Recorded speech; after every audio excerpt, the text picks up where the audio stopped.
Good afternoon, everybody. Time for another BrickBucks update. Once again, my name is Jim, and this is where we talk about LEGO investing and reselling. So just a few housekeeping notes before we get into the topic today. I did want to talk about the Patreon. We will be reopening up the Patreon in the middle of the week. Will probably be tomorrow or the next day. We're going to open up 6 slots. There's going to be 3 slots for the first tier and 3 slots for the second tier. We are going to pull from the waiting list. So if you did sign up on the waiting list, we will be reaching out to you in the next couple of days. And of course, there will eventually be vacancies because people come in and out of the Patreon. So just feel free to go on and click on occasionally. There may be an opening, there may not, but we're going to start the video consultations again for new Patreons, and then we'll see how it goes, and then maybe open it up again with sometime next month. All right, now let's dive into the main topic. So towards the middle to the end of last week, there was breaking news on a lot of sets that were going to be released during the summer. I do want to talk about some of the sets that I think will have a high return on investment many years from now, of course. And I also want to talk about a sub-theme that I would like all of you to consider avoiding. This is something that I will absolutely not touch, and I wanted to share my thoughts with you on why I don't plan on touching that sub-theme.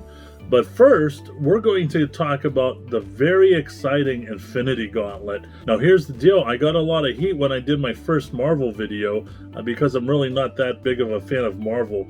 I do like Loki, and I also like Thanos. Those are really my 2 favorite ones. I like Thor to a point. But you know, Thanos is the hero in the Avengers movies. He only came in towards the last few movies, but they really did honor him with the Infinity Gauntlet, and I absolutely love it.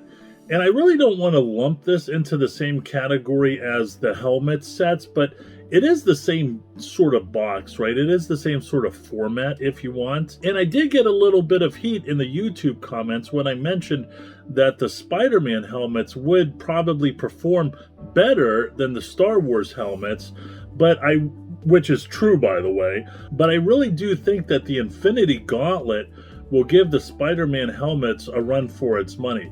This is just a beautiful set, and as soon as I saw this, I don't own a Bricklink store, but I try to put my Bricklink hat on, and as soon as I saw this set, I said, man, there's going to be a lot of good part out values for these pieces right here, and I believe that's totally true. This is just an extraordinary, beautiful set. It's going to have a wonderful price point.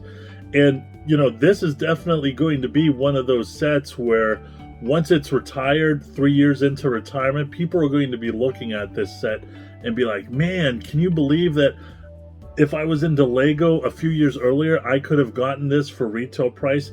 This set, I believe, is going to be huge. And I would not be surprised if this set had at least a 200% return on investment come post-retirement. It's such an awesome set. And this set right here, as I've said in the past, I'm not the biggest Avengers fan, but the Avengers Endgame Final Battle, I love this set. Now, of course, this isn't the first time that there's been a Final Battle set. We're going to be talking about that in a moment.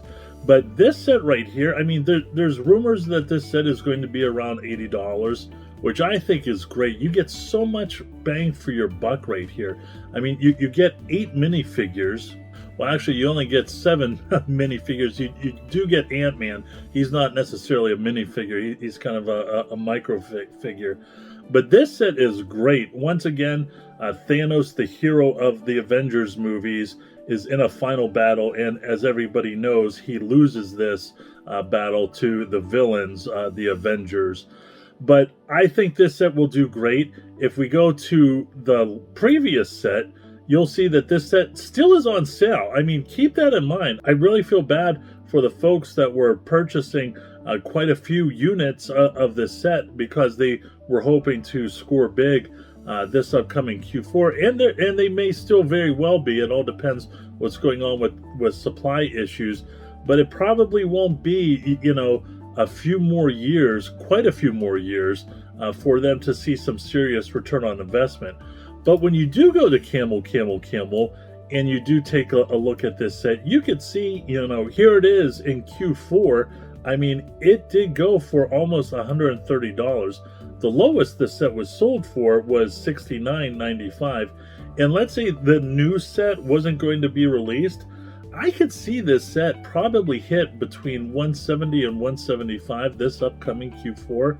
It's not going to happen now, unfortunately, for those people. But the new set, and I really would like some feedback in the comments. I would like to hear which set you like the most. As far as I'm concerned, I really like the new set coming out. The first set is cool, but I really think that the second set is going to do very well.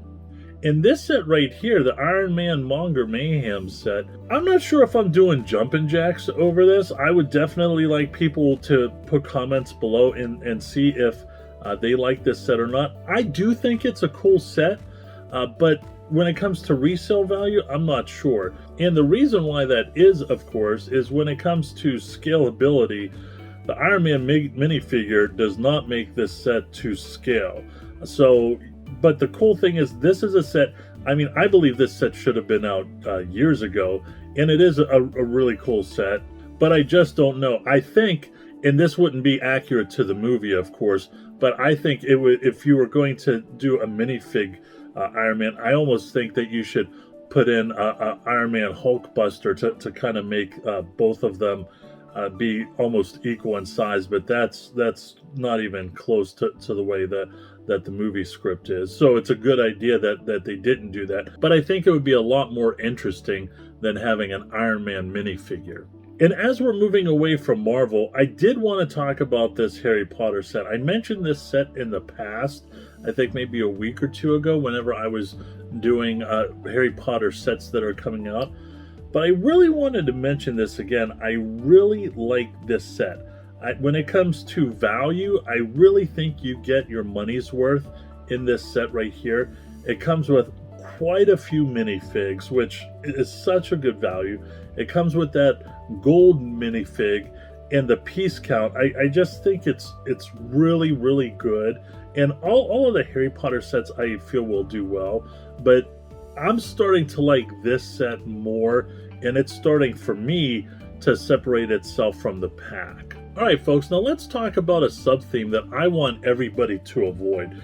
And the number one reason why I would like everybody to avoid this, or at least consider it, is because when it comes to the price per piece on this sub-theme, the City Wildlife Rescue sub-theme, I mean, this is through the roof. I was doing the math on this sub-theme when it comes to price per piece, and it is through the roof. I mean, it is just amazing to me how much price per piece LEGO is charging people for these sets. Right here you have the Wildlife Rescue ATV, which isn't terrible, but it's 74 pieces at $9.99. Not that big of a deal, but when we look at this set right here, the Wildlife Rescue Off-Roader, this is a 157 piece set for $50. That is crazy. And I really do love the 4+ sets. I'm going to be doing a video on the 4+ sets in the near future, but this set is, when it comes to price per piece, is out of control. This one right here, oh my goodness, this is 525 pieces, and they're charging $89.99 for the wildlife rescue operation. And I like this set a lot, I really do. And here's the deal, the only way I would touch this sub-theme set is if this set was getting ready to retire and Target had one of its 40 or 50% off sales, then I would consider going in. But this isn't even a licensed National Geographic sub-theme. I just don't get it. If anybody knows what the reason for the price per piece is, feel free to drop it in the comments. I think it might have to do with the animals, but I don't know, folks. I mean, the Duplo animals are not, that overpriced. And this set right here is my favorite set out of this sub-theme. The Seaside Police and Fire Mission. This set is awesome, and I have done in the past a video on LEGO police sets, and this right here is a very unique LEGO police set. You have the police station, or the police precinct if you want to call it, right on the pier. I think it is really, really cool, but again, it is just overpriced. So that's something I'm hoping I could score this on 50% off a couple years from now, but we'll eventually find out. And finally, folks, talk about overpriced. This is 503 pieces, retailing for $99.99. This is the Wildlife Rescue Camp. I absolutely love this set. I've mentioned in the past, and it's no secret, when it comes to Duplo sets, I love Duplo sets that have animals in it. So if you were to have a LEGO City set, I would love animals in it because that's not something you see too often. But this is just so overpriced. And again, I don't know if it's because of the animals or not. I mean, there are some oversized pieces here. But again, when it comes to Duplo, you know, I really don't see that much of a, price per piece difference. That's it, my friends. Hope you enjoy the video. Please don't forget to like and subscribe. Once again, I'm Jim with BrickBucks.net. Always go out there and get it.